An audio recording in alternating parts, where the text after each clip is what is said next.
All right, so it is Friday, and we are where? Um, Problem set is due today. Problem set will go out later today, and we're going to continue today with binary phase diagrams. We're still um, very much firmly in de Hoff chapter 10, and today we're going to talk about peritectic systems and intermediate phases, and start spending more time with the CalFed software. Okay, so let's talk about peritectic reactions.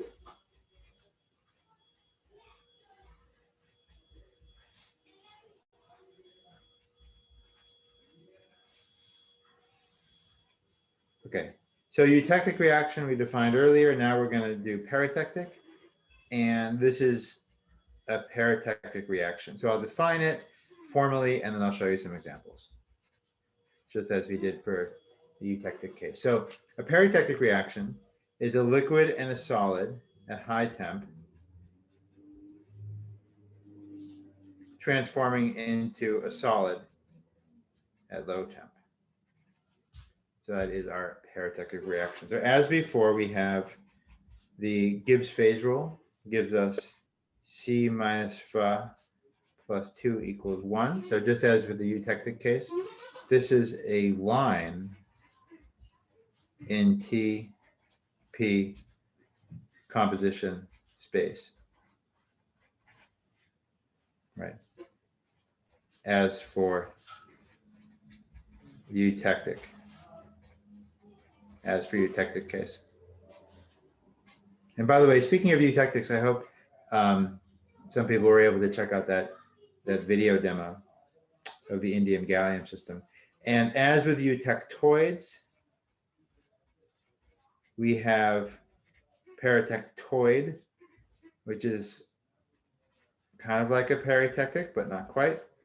And this is a peritectoid, solid 1 plus solid 2 going to solid 3. Right, okay, so let's see some examples, because right now this is kind of dry. Okay, so here's the copper-zinc system. We have, again, brass. And, right, so we've seen this system before. I like to come back to systems that you've seen, just for familiarity. So we have pure copper and solid solution of copper with zinc here. That's the alpha phase. And then we have several other solid phases. There's a beta phase and the gamma phase, delta phase, epsilon phase, and then there's pure zinc, which is eta. 1 second.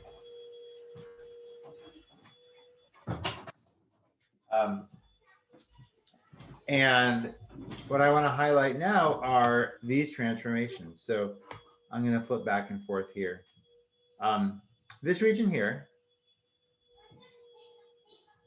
is bounded by the liquidus,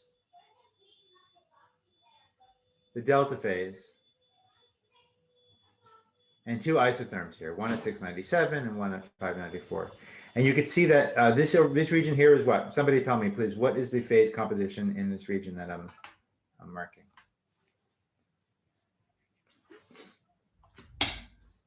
Delta and liquid. Delta and liquid, right. 2-phase region, delta and liquid. And you see, you can cool down and enter this epsilon solid solution. So right there is a peritectic. So just as your eye can start to pick out eutectics with this gull-wing shape, your eye can start to pick out peritectics. It looks like a beam balancing on a triangle, right? There's a triangle and there's a beam. And it's sort of, you know, visually your eye can start to pick these out. So there's a peritectic. Here's another one. So right here is beta and liquid 2-phase region. This little sliver is beta and liquid 2-phase region. And then down here is a gamma. And so there we have, again, a little beam balancing on a triangle. And there we have another peritectic, and there's another one there. And what I picked out 5 peritectic points here. And just so that you've seen it, these are sometimes called invariant points, same as with eutectic. It refers to the fact that although they are in fact lines on a binary phase diagram at fixed pressure, they appear as points. So they occur at only one given composition and temperature as long as you're at 1 atmosphere. Right, okay. So peritectoids, here I have chosen the copper tin system now. The copper tin system is definitely complicated. I'll start with these peritectic points here, for instance, is copper and liquid. Two-phase region here, copper solid solution and liquid. And if you cool down, you enter this nice purple solid solution, which is labeled as, oh, it's got this funny label, high temperature phase of copper 0.85, tin 0.15. So that's a peritectic. Here's another peritectic point here. Here's a nice typical peritectic. Here's the beam balancing on a little point.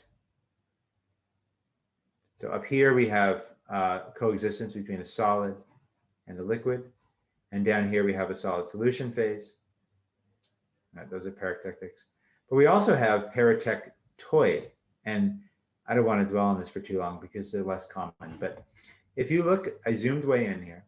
And if you look in this little triangle region here, this little triangle region is a two-phase region where we have coexistence between this phase, which is copper 3 tin high temperature, and this phase here, which is copper 3 tin room temperature.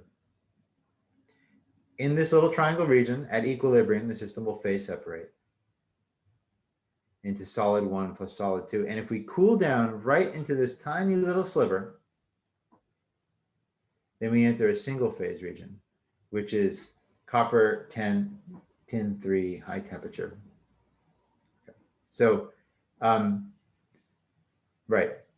So for every one of these transformations that we can find in a phase diagram, there is often a type, there's a label. Eutectic, peritectic, eutectoid, peritectoid. We have others that we haven't discussed. I think that's all I have to say on peritectics and peritectoids. Consider it a series of labels to characterize common visual motifs in these phase diagrams. There are pretty substantial implications of these types of transformations for materials processing, but that really goes beyond the scope of O2O and veers into kinetics and, of course, materials processing, which you take later on. Right, questions on peritectics, please, before we move on?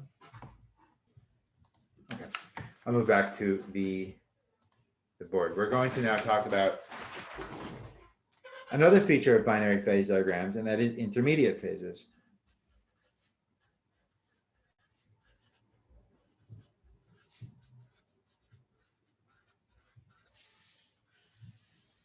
Intermediate phases. So an intermediate phase is a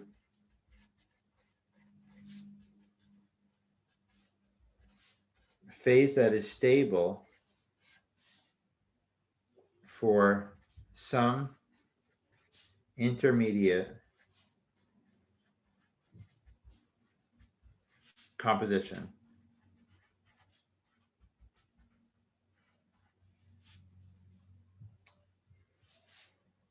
But not for pure components. So it's a phase that does not exist in the pure component case. And it is structurally distinct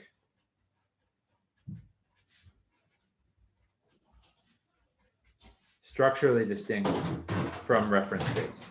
Structurally distinct from reference phase. So let's show an example, chromium iron. So here is chromium iron, and this is generated using Thermo-Calc. And chromium iron is a kind of a fun system. It has this weird looking thing, which we'll come to, but what I want to focus on now is this intermediate phase. So you see there is something that looks like a spinodal. This whole region here is BCC. This whole region here is a BCC solid solution. And it looks as if chromium iron are fully miscible in BCC, except that miscibility is interrupted, right? And there is this sort of teardrop shape here, intermediate phase, which is unlike BCC. It is structurally distinct. And oh, how come I can't get my laser pointer here? Right, okay. So we have BCC, and then this region here is a two-phase BCC and sigma coexistence. This is a sigma solid solution, intermediate phase. And then if we keep on moving to the right, we have a sigma and BCC, two-phase region again. And if we drop sufficiently low temperature, sigma is no longer stable, and we have a very typical spinodal pattern, which is chromium-rich BCC and iron-rich BCC coexisting in this wide two-phase region. Right. And these are indeed very distinct structures. So BCC, body-centered cubic, is a structure that you know. It has only one site. There's only one type of site in a BCC lattice, and it has eightfold coordination. Whereas this intermediate sigma phase, I had to look this up. This is a structurally very complicated material. There are 5 inequivalent crystallographic sites, and they have different coordinations of 12, 15, 14, 12, and 14. So yeah, this is kind of a complicated thing, and this structure does not form for pure chromium, and it does not form for pure iron, but it does form for this chromium iron solution. As you might guess from the coordination numbers, do you think this is a more closely packed structure than BCC?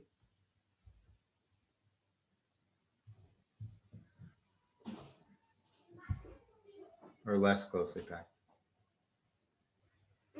Well, I'll ask, what is the coordination number for a close packed? Either FCC or HCP. Who remembers this? Nobody remembers this from structure or even from 3091?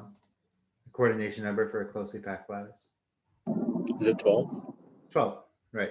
So this crystal structure here has coordinations which are 12 and higher. And as you might guess, the way it does that is it has atoms of 2 different sizes. So you can't get coordination number higher than 12 if you only have one type of atom, but you can find ways to pack in more atoms if you have atoms of 2 different sizes.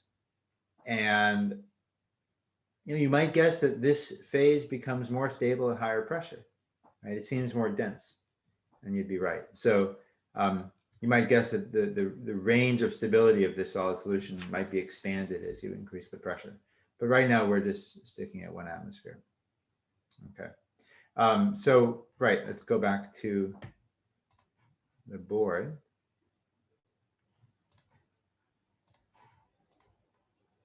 Okay. So how do the free energy composition diagrams look?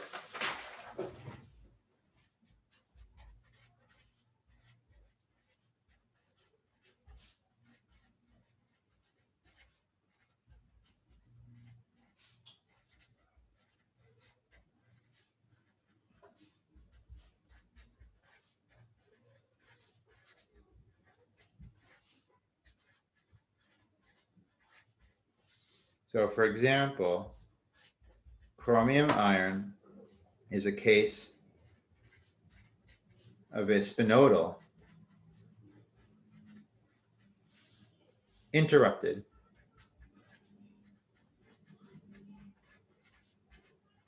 by an intermediate. So let's draw a free energy composition diagram for this.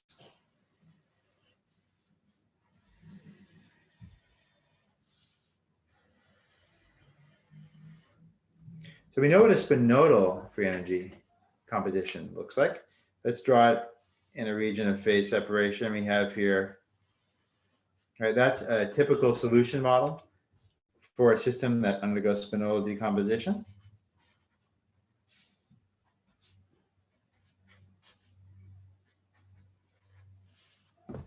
Okay. But now let's say that I'm at a temperature for which the sigma phase is stable for intermediate compositions. Would somebody please tell me qualitatively how I should draw the sigma phase solution model?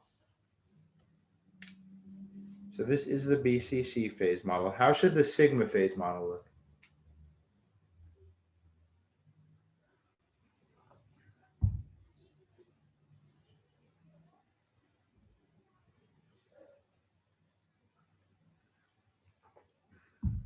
Right? We know it's going to be stable for some intermediate composition. So somewhere in the middle of this diagram, we want that sigma model to be a stable solid solution. And we know that we need this BCC phase to be stable on the left-hand side of the diagram, and we need this BCC phase to be stable on the right side of the diagram as well, and that there's going to be regions of two-phase coexistence. So we need some common tangents. And think about the taut rope construction. How should I draw sigma? So would it be a parabola that's like a U shape? Yeah, good. It's like a plunger, right? Imagine the taut rope. I'm gonna risk really messing up here. Imagine the taut rope like this. Don't worry, I ordered more Sharpies. They were delivered to my office. So we will be back in business. Imagine that this is the taut, oh man, I really messed up. Imagine this is the taut rope. I should have drawn this more straight. Imagine that there was no sigma phase. In that case, I would have the taut rope like this, single phase, spinodal decomposition, single phase. Does that make sense, Sarah? Did I Yep, draw that makes decently? sense. And now Thanks. I'm going to introduce a sigma phase, and the sigma phase is going to be like a plunger that comes down, and it pushed my taut rope into a new configuration, right? So now my rope got pushed down, around,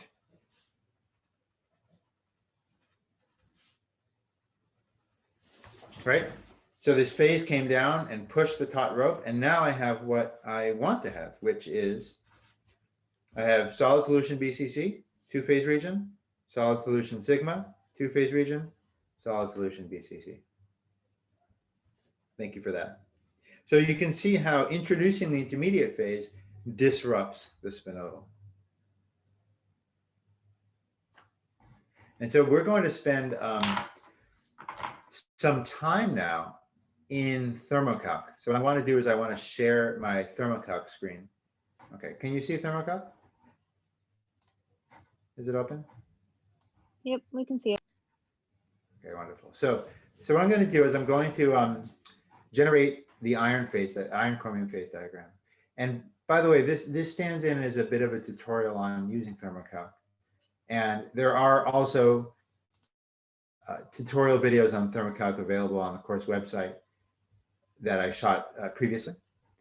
So if you find yourself stuck on just how to navigate this, this software, there are resources available. So what I did is I clicked on phase diagram because that's a good template to start with. All right, here I am. So I was able to define the system definer. You see this sort of project window here. I'm going to keep iron demo database, and I'm going to click on chromium and iron. And so the generic project has the system definition, an equilibrium calculator, and a plot renderer. And the equilibrium calculator is configured to calculate the phase diagram, right, at 1 atmosphere as a function of temperature and composition. So the first thing I'm going to do is just run this and generate a phase diagram. And I did save a version of this project with everything already computed, sort of like on a cooking show, right? I've got the cake baked in the other oven, but I want to at least step through some of this in front of you, so that those of you who have not seen Thermo-Calc used, in certain ways will feel a little more comfortable with it, because we're going to be using it a fair amount on the upcoming problem set.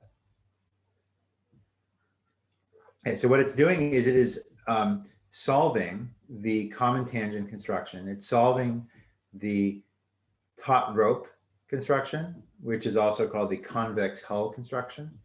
If we were getting into the numerics of this, it would be the convex hull. It's solving for that convex hull solution for this system. And although the iron chromium phase diagram is already known, Thermo-Calc does everything from scratch. So here we go.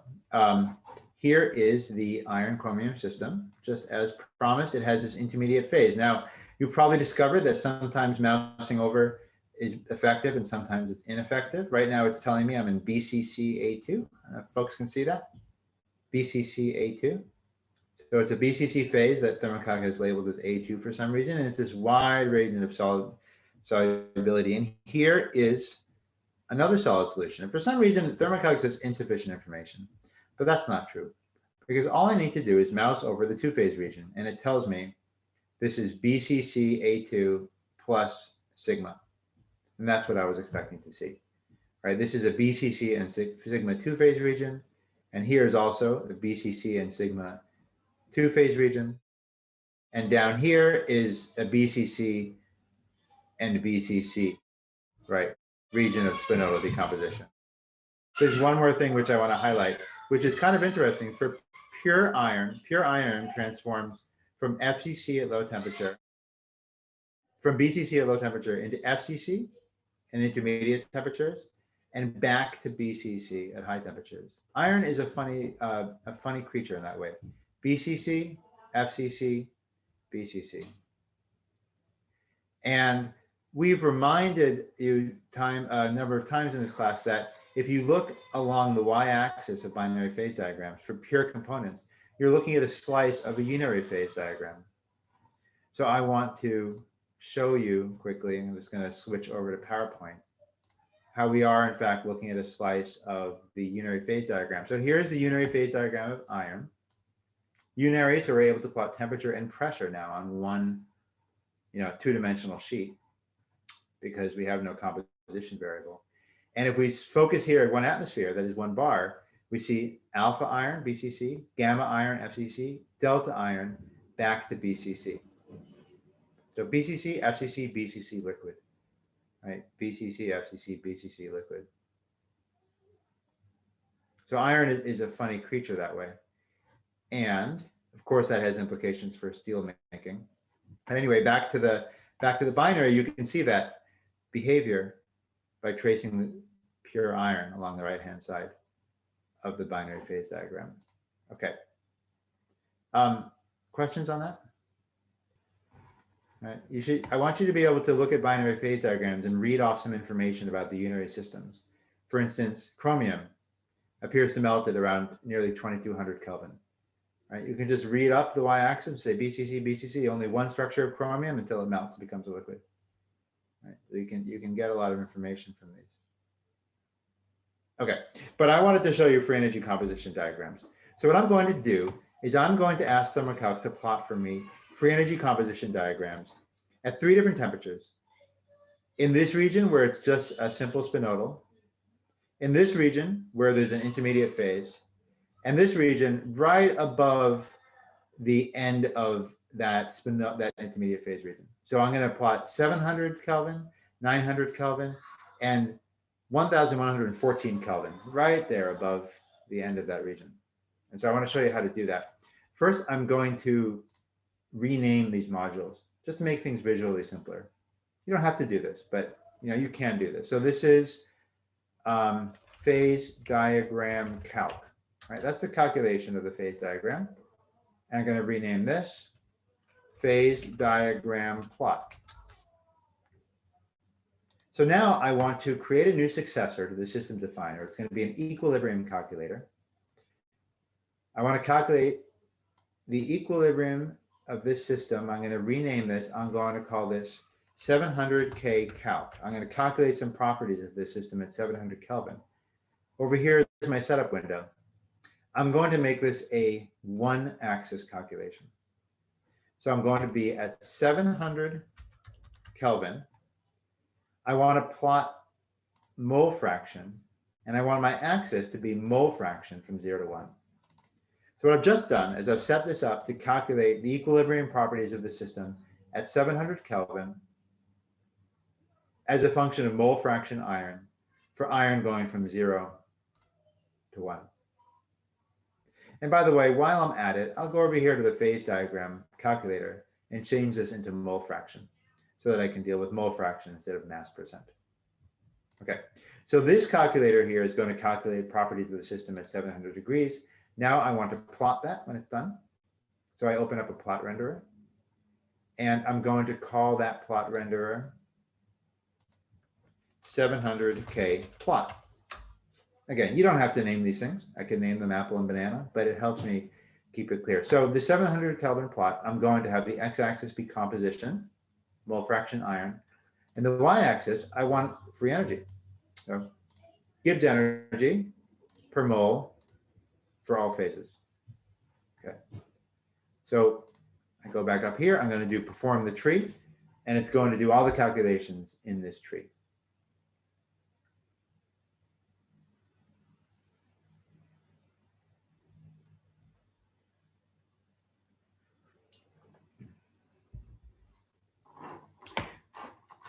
And again, if I've apologized once, I'll apologize 100 times for turning these parts of lectures into software tutorials.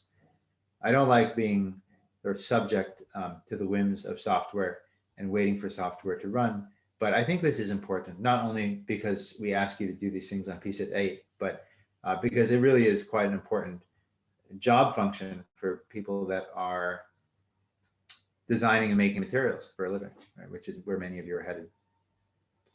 And I will also mention that one of the originators of this approach to designing materials is Professor Greg Olson, who will be giving a guest lecture in this class next week, talking about some of his experiences in industry using CalFed software to design really cool real world things. So, all right, with that justification, it should be finishing.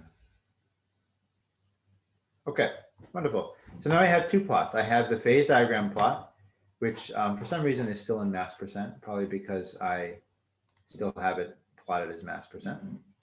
And then we have the 700K plot.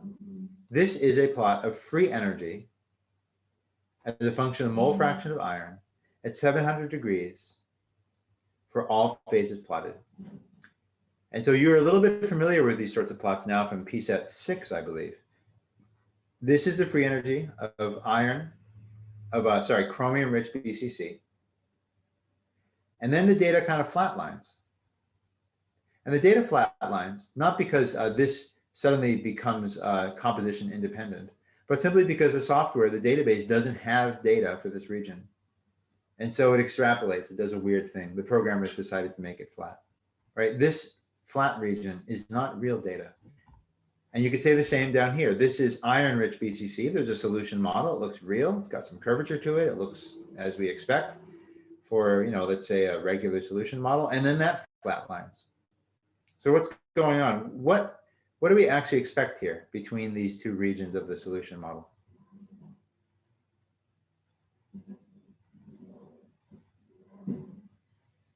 I'm moving my mouse. A common tangent. A common tangent. So one funny feature of Thermo-Calc is if instead of plotting all phases, you plot system, it will stop plotting the different phases with different colors, and it will just plot the free energy of the system as a whole as one line. And so although you lose the sort of common tangent construction, it becomes a little bit not obvious where the tangent starts and stops. You do now get an accurate plot showing the free energy of the system as a function of composition. So there's a straight line right there. That's your common tangent. And we can flip back and forth between these views, between all phases or system. Another funny feature, or you might call it a bug in Thermo-Calc, is that if you, instead of plotting per mole, you plot for no normalization. The actual numbers don't change, but the way that it extrapolates to regions of no data does change. So the actual data has not changed. This is still the solution model for chromium-rich BCC. This is still the solution model for iron-rich BCC, and it's the same data. But for some reason now, when you plot no normalization instead of per mole, it decides to add the 0 point and makes a big straight line. And these crossing straight lines, they're not real data. You should not pay any attention to them. I won't make excuses for Thermo-Calc. It's the way it is. So, right. getting back to the actual thermodynamics, at 700 degrees Kelvin, we expect a spinodal-like system of phase separation between chromium-rich and iron-rich BCC, and that is just what we see. Now let's do it at 900 Kelvin, where we have an intermediate phase.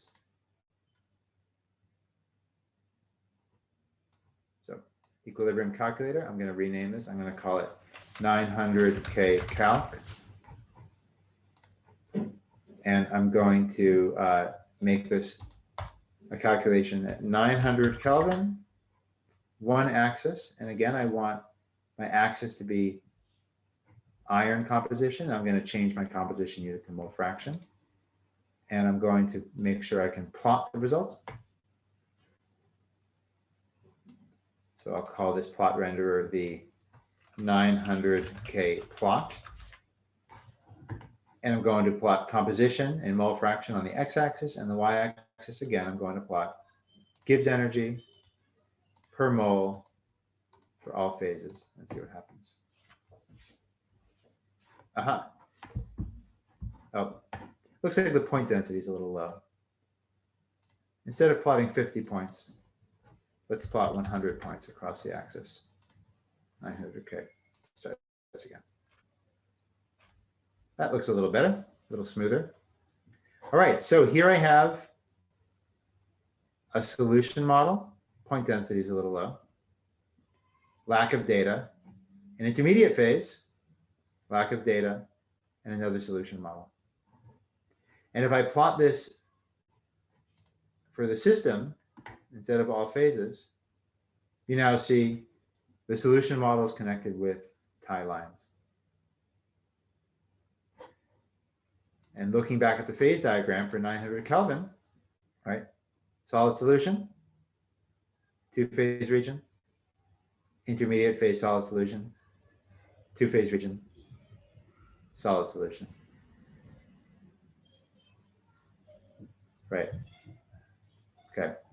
I was going to finish this and plot it at 1114 Kelvin, where you can just see that it becomes a single solid solution almost across the entire composition range. I'll do that in a minute if time allows. But I want to pause and ask for questions either on the thermodynamics or on the software. Okay, I want to show you one more neat thing before I come back to this at 1400 Kelvin.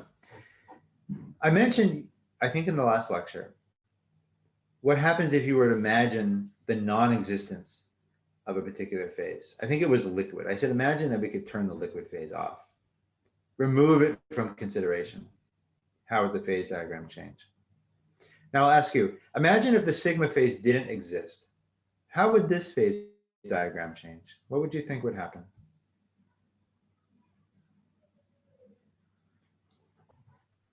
Would you just get regular BCC, PCC separation like for the lower section? Right, right. Let's see that. I want to show you how you can do that. Go up to my project and go to the system definer. The system definer, we chose the atoms, right? Chromium and iron. But there's a bunch more information here. Species, well, chromium and iron. There's also phases and phase constitution. And these are the phases for which the system, over which the system calculates equilibrium, right? Each one of these phases is a solution model for which Thermo-Calc has at least some data, right? So here is kind of like the guts that we've been playing with, these solution models. And I'm just going to uncheck sigma. So now what the system's going to do is everything it did before, except it's not going to include the sigma phase. So you can kind of play God, and I'm going to perform the treat. So we're solving the top row construction here for a world in which the chromium iron system does not have a sigma phase.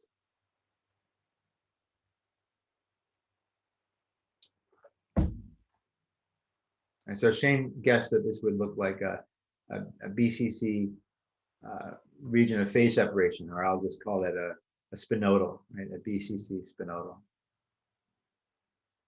So let's see.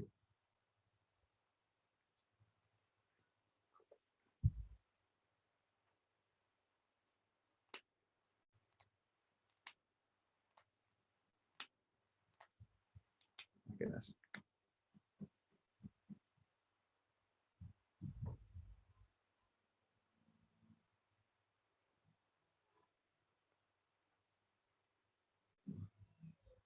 This might take a little bit of time. Oh, look, there it goes. Look at that. So here is the phase diagram of iron chromium in an alternate universe in which the sigma phase does not exist. And so you see we have a spinodal. We have a, right, this, we didn't get rid of the FCC phase. We didn't get rid of the liquid, but we did get rid of that sigma phase. And what do we think the free energy composition diagrams will look like? Right, they'll look a little more boring. Let's have a look. 700K. There's the two-phase region, phase separation. 900K, same thing. Well, the point density is a little poor, but common tangent, phase separation. Okay. So in the on the problem set 8 that goes out later today, we have a number of tasks for you.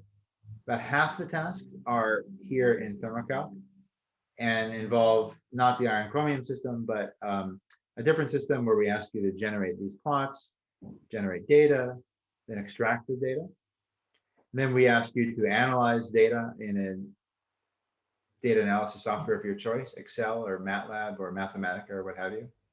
And then the final part of the problem set is you're going to then simulate the free energy composition diagram and the resulting phase diagrams using a phase diagram simulation tool, which we've built for this class, and then I'm going to introduce on Monday. So if you look at the problem set, the first part, you could start on this afternoon. The second part, I advise that you could wait and start on it after Monday when we introduce the phase diagram explorer. What it's going to boil down to is going into Thermo-Calc, looking at a phase diagram, then reverse engineering the phase diagram, understanding what models are underlying the phase diagram, what data do I need to populate those models, and then how do I simulate those models in another piece of software.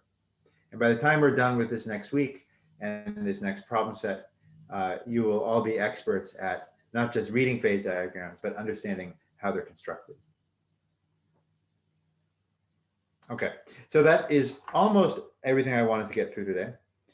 I did not have time to talk about more general free energy composition diagrams for intermediate phases, mainly because the software was too slow to load. It's not going to be terribly important for this PSET, so I'm not too concerned about it. But if you want to know what you're missing, I was going to walk through